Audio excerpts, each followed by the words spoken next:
오늘 본문은 우리가 잘 알고 있는 말씀입니다. 놋뱀 사건입니다. 이스라엘 백성들이 또 하나님께 불평과 원망을 쏟아내다가 하나님께서 진노하셔서 불뱀에게 물려 죽는 사건이 일어나게 됩니다. 그런데 저는 안타깝게도 오늘 이 이스라엘 백성들의 모습을 보면서 우리들의 모습을 생각해 보았습니다. 여러분, 본문의 이야기는 이스라엘의 이야기이면서 동시에 우리들의 이야기이기도 합니다.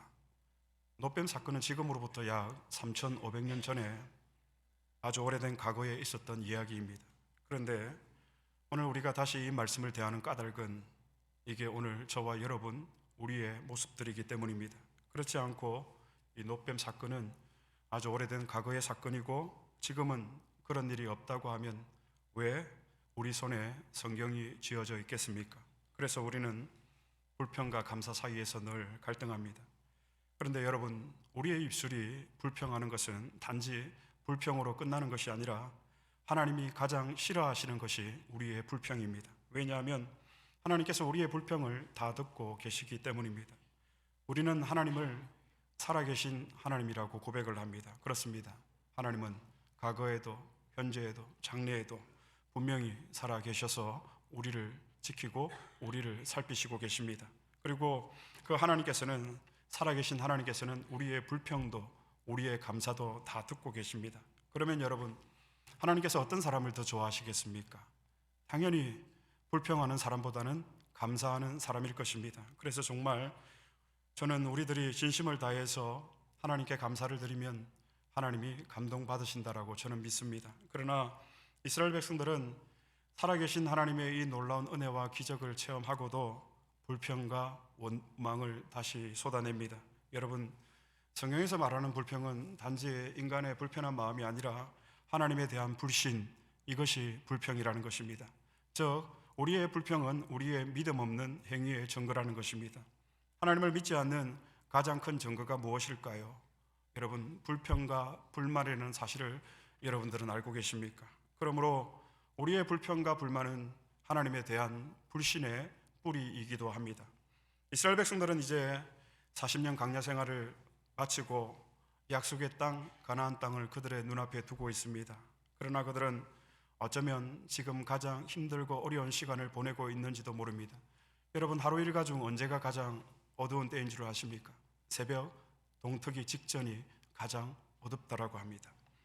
이스라엘 백성들이 그랬던 것 같습니다. 왜냐하면 그동안 그들을 이끌었던 아론이 죽고 이제 모세만 그들에게 남았습니다. 그리고 이제 가나안으로 가던 길에서 그동안 자신들이 형제라고 믿고 있었던 에돔 사람들이 길을 비켜주지 않는 것입니다. 그래서 그들은 먼 길로 광야를 다시금 돌아서 가나안을 향해서 가야만 했습니다. 40년 동안 참고 참았는데, 그래서 이제 거의 다 끝났다라고 희망을 걸었는데 다시 찾아오는 고난 앞에 서면 정말로 마음이 상하고 어이가 없고 견디기가 굉장히 힘든 것입니다. 하나님이 약속하신 가나안 땅이 바로 눈앞인데 이제 가나안 땅에 들어가기만 하면 광야 생활은 다 끝나는데, 모든 고생은 다 끝이 나는데, 그런데 가나안 근처에 살고 있던 에돔 사람들이 여러분 길을 비켜주지를 않습니다. 결국 이스라엘 백성들은 가나안을 눈앞에 두고 멀리 돌아서 가야만 했습니다. 그들은 또다시 피곤하고 힘든 광야길을 걷게 됩니다. 여러분, 고난이란 원래 고난을 아는 사람들에게 고난이 무서운 법입니다. 매를 맞아본 사람에게 매가 더 무섭다라는 말입니다. 그래서 고난을 경험한 사람들은 그 고난이 두려운 법입니다.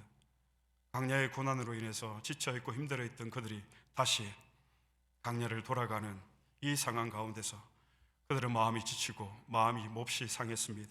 오늘 본문 4절 말씀을 다 함께 봉독하시겠습니다. 백성이 호라산에서 출발하여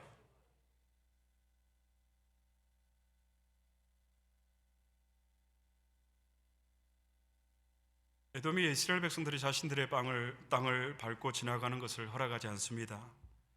에돔 땅을 지나가면 빠르고 편한 길인데 말입니다. 그런데 여러분, 하나님께서 왜 이렇게 빠르고 편한 길을 두고 먼 길을 이스라엘 백성들에게 돌아가게 하셨을까요? 여기에는 분명한 하나님의 뜻이 있습니다. 하나님의 경영이 있고 하나님의 섭리가 있다라는 말입니다. 하나님께서 왜 우리의 기도 가운데 적극적으로 응답하시지 않으실까요? 이스라엘 백성들이 왜 광야를 다시금 돌아가야만 했을까요? 여기에는 분명히 하나님의 뜻이 있습니다. 그러나 이스라엘 백성들은 이 사실을 깨닫지 못하고 모세를 향해서 불평과 원망을 퍼붓기 시작합니다. 오늘 말씀해 보니까 마음이 상했다라고 되어 있습니다. 이스라엘 백성들이 에돔 때문에 마음이 상했습니다. 마음이 상했다라는 이 영어 성경을 보니까 인내심을 잃기 시작했다라고 번역이 되어 있습니다. 그들의 마음에 인내의 한계가 온 것이죠. 이스라엘 백성들은 이제 가나안 땅에 바로 들어가지 못하고 에돔을 돌아서 가야만 하는데 그 불편함 때문에 인내심에 그들은 한계를 느꼈고 이제 다시 대놓고 하나님과 모세를 향해서 그들은 불평과 원망을 쏟아내기 시작합니다. 그런데 여러분, 하나님께서 이 광야의 시간을 통해서 이루시고자 하시는 목적이 무엇일까요? 우리로 하여금 하나님께서 광야로 내모시는 이유가 무엇일까 하는 겁니다. 신명기 8장 2절 말씀을 한번 찾아보겠습니다. 다 같이 봉독하시겠습니다. 내 하나님 여호와께서 이 40년 동안에 내게 광야길을 걷게 하신 것을 기억하라. 이는 너를 낮추시며 너를 시험하사 내 마음이 어떠한지 그 명령을 지키는지 지키지 않는지 알려 하심이라.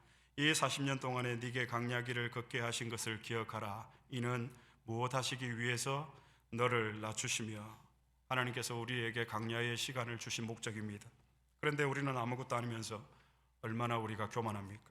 여러분, 우리는 내가 아는 것만큼 내가 그렇게 괜찮은 사람이 아니라는 사실을 빨리 깨달아야 됩니다. 그래야 우리에게 광야가 끝이 납니다. 하나님이 나를 광야로 내모시는 이유입니다. 깨끗한 그릇으로 만드시기 위해서, 겸손한 그릇이 되게 하시기 위해서 하나님께서 우리를 광야로 내모신다는 겁니다.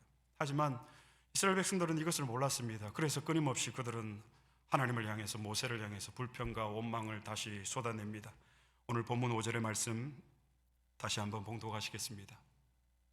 백성이 하나님과 모세를 향하여 원망하되 어찌하여 우리를 애굽에서 인도해 내어 이 광야에서 죽게 하는가? 이곳에는 먹을 것도 없고 물도 없도다. 우리 마음이 이 하찮은 음식을 싫어하노라. 인간의 교만이 어디까지 가고 있습니까, 여러분? 이 하찮은 음식은 무엇일까요? 하나님께서 광야에서 그들에게 주신 만나입니다. 여러분, 만나가 무엇이죠? 광야에서 그들이 굶어 죽을 수밖에 없었던 상황에서 하나님께서 내려주신 생명의 양식이 만나였습니다. 그런데 이 만나를 두고 그들이 무엇이라고 불평하죠? 하찮은 음식, 정말 형편없는 음식이라고. 보십시오. 물에 빠진 사람 건져놨더니 이건 보따리 내놓으라는 것과 여러분 똑같습니다. 이게 저와 여러분, 우리의 모습일 수 있다는 것이 저는 너무너무 가슴 아픕니다.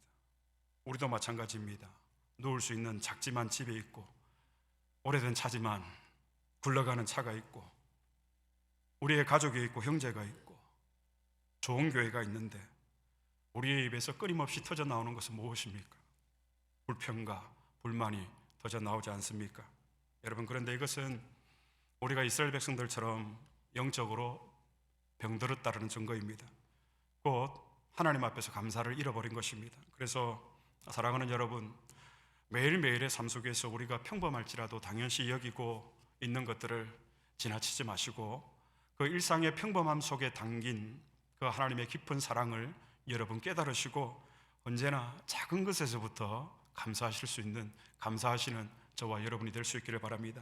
그래야 하나님이 저와 여러분, 우리 안디옥 교회를 통해서 영광을 받으시고, 그래야 우리 교회를 통해서 하나님의 말씀의 성취가 되고, 그래야 하나님의 언약이 저와 여러분, 우리 안디옥 교회를 통해서 완성될 줄로 믿습니다. 이스라엘 백성들이 감사를 잃어버렸습니다. 그러자 그들은 불평과 원망을 노골적으로 이제 쏟아내기 시작합니다. 그러자 하나님께서 그들을 심판하십니다. 오늘 본문 6절의 말씀 다 같이 봉독하시겠습니다.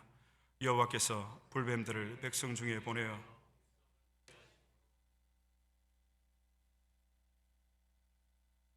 여러분, 우리는 가끔 하나님에게 이런 질문을 할 때가 있습니다. 하나님이 나에게 해준 게 뭐가 있습니까? 건강을 주셨습니까? 좋은 관계를 주셨습니까? 물질을 주셨습니까? 달란트를 주셨습니까? 하나님이 나에게 해준 게 뭐가 있습니까? 라고 하나님을 원망할 때가 있습니다. 그런데 여러분, 지금 나에게, 우리에게 일어나고 있는 아무것도 일어나지 않는, 아무 일도 일어나지 않는 이것, 이것이 하나님의 은혜인 것을 여러분들은 아십니까? 우리는 지금 내가 잘나서 내가 열심히 해서 내가 여기까지 올라왔고, 내가 잘나서 우리의 가정이, 내가 열심히 해서 우리의 가정이 무사하고, 또 우리가 열심히 해서 우리가 잘났기 때문에 우리의 교회가 평안한 줄 아십니까? 그게 아니라는 말입니다. 하나님의 능하신 손이 우리의 개인과 가정을 감싸고, 하나님의 능하신 손이 우리를 붙들고 우리의 교회를 감싸고 보호하셨기 때문에 여러분, 우리가 지금 여기까지 안전하게 올 수가 있었던 것입니다. 사랑하는 여러분, 그래서 우리는 하나님이 지켜주시지 않으면 우리는 아무것도 아니라는 말입니다. 그걸 모르고 우리가 하나님 앞에서 이것을 망각하는 순간 우리의 입에서 터져 나오는 것이 무엇입니까? 불평과 원망입니다. 그러면 여러분, 하나님께서 이러한 불평과 원망을 쏟아낼 때 우리를 낮추시려고 하나님께서 심판을 하신다는 겁니다. 하나님께서 강야의 불뱀으로 이스라엘 백성들을 심판하십니다. 불뱀은 입에서 불이 나오는 뱀이 아니라 아주 강한 맹독성을 가진 독사입니다. 이스라엘 백성들이 불뱀에게 물려서 죽어가고 있었습니다. 그리고 사람들은 그 고통이 너무 힘들어서 이제 모세를 찾아가서 애원합니다. 오늘 본문 7절의 말씀 다 같이 봉독하시겠습니다. 백성이 모세에게 이르러 말하되 우리가 여호와와 당신을 향하여 원망함으로 번제하여 싸우니 여호와께 기도하면 이 뱀들을 우리에게서 떠나게 하소서.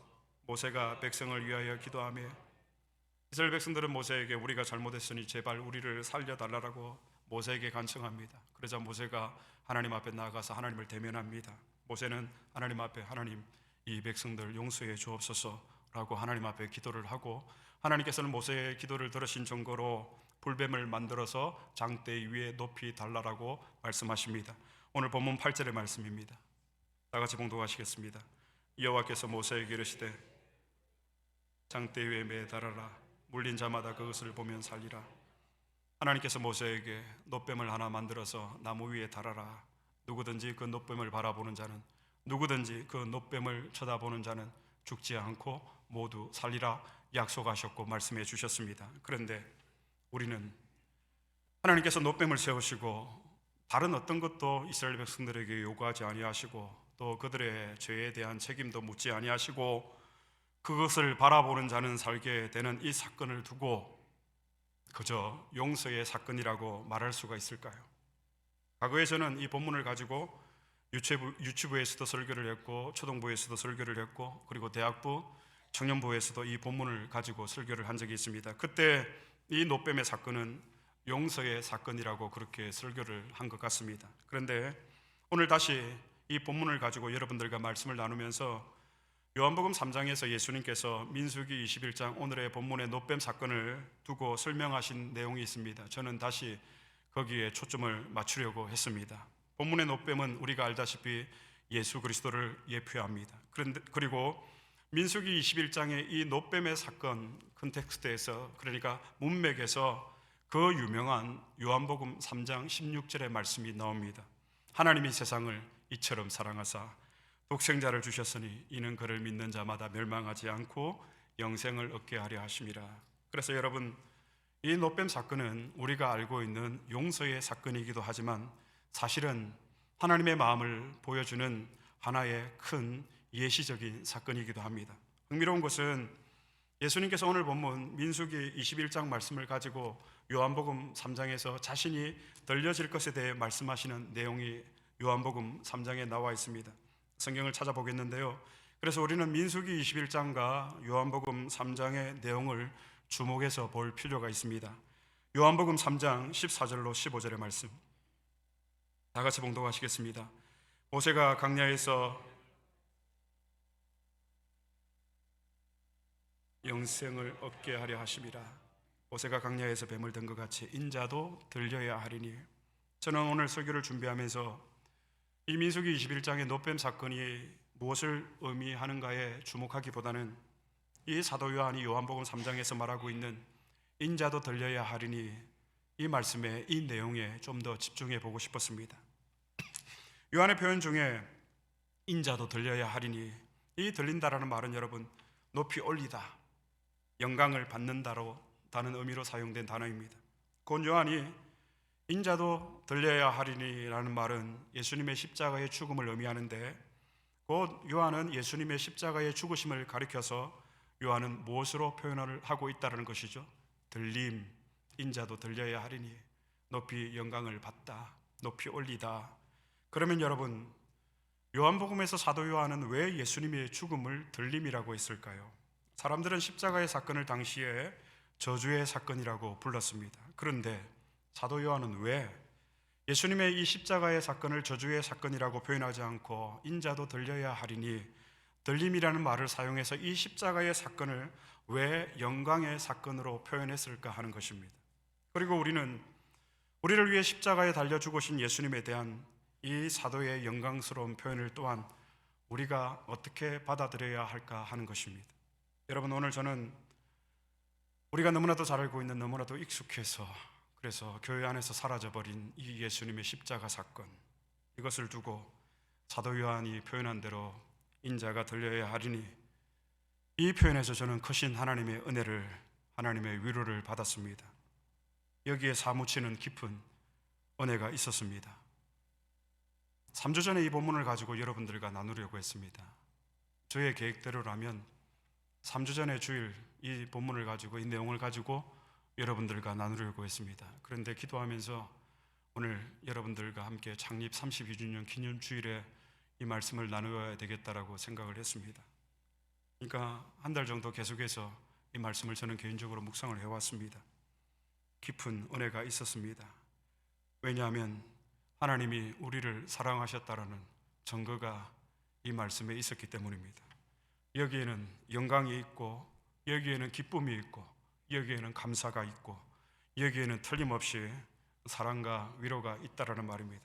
저는 여러분들을 위해서 기도할 때마다 이렇게 기도했습니다. 하나님, 우리 교인들 어려움 없게 하시고, 아프지 않게 해주시고, 고난당하지 않게 해주시고, 눈물 짓지 않도록 해주십시오. 제발 우리 교인들 형통하게 해주십시오 라고 그렇게 기도합니다.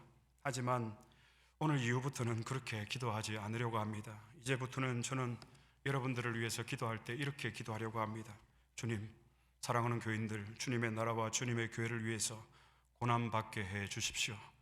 복음을 위해서 고난받게 해 주십시오.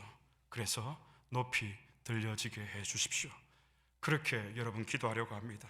왜냐하면 이 사도 요한의 표현처럼, 말처럼 주님을 위해서 당하는 우리의 고난은 인자가 들려야 하리니, 여러분, 우리가 당하는 고난은 하나님께 내가 들림을 받는 것이고, 우리가 당하는 고난은 하나님께 영광을 올려드리는 것이라면, 저는 앞으로 저와 여러분들이 주님을 위해서 고난받게 해달라고 그렇게 기도하기를 원합니다.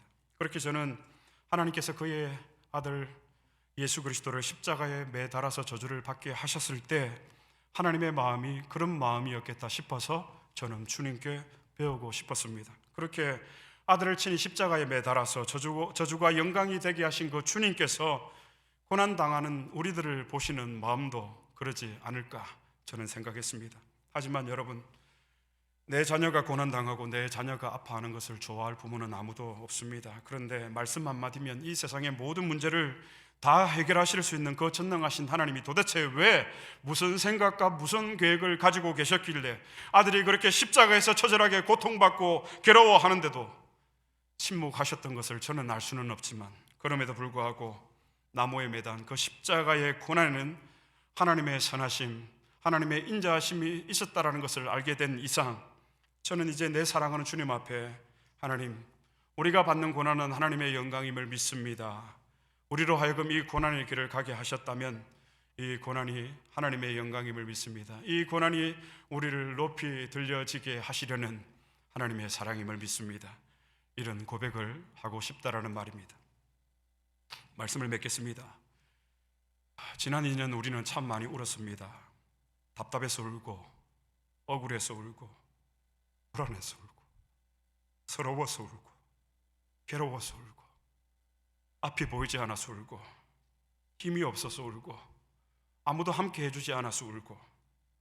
그런데도 오늘 창립 32주년을 맞이하면서 그래도 우리의 마음속에 이런 기쁨과 감사가 넘치는 것은, 우리의 고난과 눈물은 아무런 의미 없이 흔적 없이 사라졌던 것들이 아니라 하나님께서 우리를 높이시는 시간이었기 때문에, 하나님이 우리를 통해서 영광 받으시는 시간이었기 때문에 우리가 하나님 앞에 감사할 수 있는 것입니다. 그러므로 이제 우리는 예수님의 십자가의 고난을 보면서 하나님의 마음을 볼 수 있어야 됩니다. 저는 오늘 이 설교를 하면서 준비를 하면서 많이 망설였고 고민도 많았습니다. 교회 창립 32주년인데 희망에 관한 메시지를 전하고 싶었는데 어쩌면 오늘 교회 잔칫날인데 생각을 하면서 본문을 바꿔야 하나 싶은 마음도 참 많았습니다. 그러나 저는 결국 하나님을 사랑하는 우리가 이 땅에서 얻을 수 있는 최고의 위로는 내년에는 여러분 모두가 형통할 것입니다라는 말이 아니라 내년 24년도에도 하나님은 여전히 여러분들을 사랑하시고 우리에게 주시는 이 고난은 우리를 높이 들리게 하시려는 하나님의 사랑이고 우리에게 허락하시는 눈물은 하나님의 영광을 받으시는 하나님의 사랑이라는 것을, 그래서 창립 32주년뿐만이 아니라 33주년, 34주년, 35주년 그리고 창립 100주년에도 하나님은 여전히 안디옥 교회를 사랑하고 계십니다 라는 이 말이라고 저는 생각했습니다. 사랑하는 안디옥 교회 성도 여러분, 하나님은 우리가 고난당하는 중에도 우리가 아파서 눈물을 지을 때에도 하나님은 우리를 여전히 사랑하십니다. 저의 이런 말이 믿어지지 않는다면 십자가를 한번 바라보시기를 바랍니다. 이 십자가의 사건은 저주의 사건이 아니라 들려져야 하리니 하나님께 영광이 되었던 사건이었던 것처럼 여러분 올 한 해 우리가 겪었던 그 눈물과 한숨과 고난들은 철저하게 하나님의 계획 속에서, 하나님의 경영 속에서, 하나님의 섭리 속에서 하나님이 우리를 높이시기 위해서 하셨던 일들이었음을 여러분 잊지 마시기를 바랍니다. 그리고 하나님께서는 우리가 당한 그 고난을 통해서, 우리가 흘린 그 눈물을 통해서 또한 저와 여러분을 영화롭게 해주셨음을 믿습니다. 예수 그리스도를 십자가에 높이 다시고 그것을 영광이라고 부른 그 하나님의 은혜가 저와 여러분의 마음에 이 시간에 가득하게 되기를 축복합니다. 하나님의 역사는 여러분, 하나님 나라를 위해 고난받는 작은 연약한 한 사람을 통하여서 하나님의 이름이 영광을 받으시고 하나님이 높이 들리심을 받으시는 그 하나님의 역사의 시작이 바로 작은 자의 고난을 통해서 이루어진다는 것을 여러분 잊지 마시기를 바랍니다. 그러므로 우리가 이 세상에서 고난당하는 것은, 우리가 이 세상에서 눈물을 흘리는 것은 무엇 때문입니까? 들려야 하기 때문입니다. 높이 영광을 받기 위해서입니다. 그렇다면 우리가 고난받는 것, 우리가 눈물 흘리는 것, 이것만큼 영광스러운 일이 어디 있겠습니까? 이것만큼 또한 우리에게 감사한 일이 어디 있겠습니까? 여러분 사도의 고백처럼 교회를 위해서 고난받기를 자처하시기를 바랍니다. 복음을 위해서 그리스도의 남은 고난을 내 몸에 채우기를 여러분 결단하시기를 바랍니다. 그럴 때 우리를 높이 들려주시고 우리를 높이셔서 영광받게 하시는 그 하나님의 사랑이 우리에게 풍성하게 드러날 것입니다. 다시 말씀드립니다.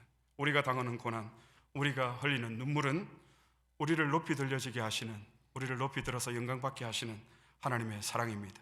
제가